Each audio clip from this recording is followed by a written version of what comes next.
Ang mabuting balita mula sa langit sa araw na ito. Aleluya, aleluya. Pagkabuhay ako't buhay, ako'y inyong panaligan, nang di mamatay kailanman.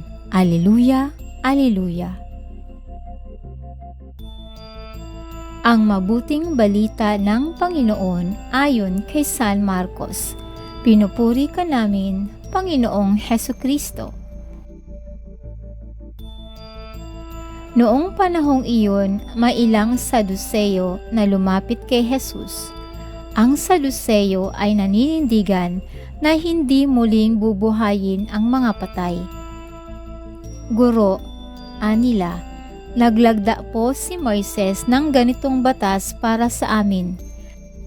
Kung mamatay ang isang lalaki at maiwang walang anak ang kanyang asawa, ang kapatid na lalaki dapat pakasal sa balo upang magkaanak sila para sa namatay. May 7 magkakapatid na lalaki, nag-asawa ang panganay at namatay na walang anak. Napakasal sa balo ang pangalawa at namatay na wala ring anak. Gayon din ang nangyari sa pangatlo at sa mga sumusunod pa. Isa-isang napangasawa ng babae ang 7 magkakapatid at sila'y namatay na walang anak. Sa kahuli-hulihay, namatay rin ang babae. Ngayon, sino po sa 7 ang kikilalanin niyang asawa sa muling pagkabuhay?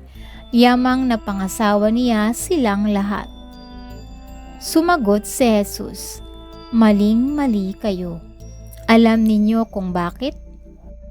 Hindi ninyo nababatid ang mga kasulatan ni ang kapangyarihan ng Diyos. Sapagkat sa muling pagkabuhay ang tao'y hindi na mag-aasawa. Sila'y magiging tulad ng mga anghel sa langit. Tungkol naman sa muling pagkabuhay, hindi pa ba ninyo nababasa sa aklat ni Moises ang tungkol sa nagliliyab na mababang punong kahoy? Ganito ang nasusulat na sinabi ng Diyos kay Moises, "Ako ang Diyos ni Abraham, ang Diyos ni Isaac at ang Diyos ni Jacob." Ngunit ang Diyos ay hindi Diyos ng mga patay, kundi ng mga buhay. Maling-mali kayo. Ito ang mabuting balita ng ating kaligtasan. Papuri sa Diyos.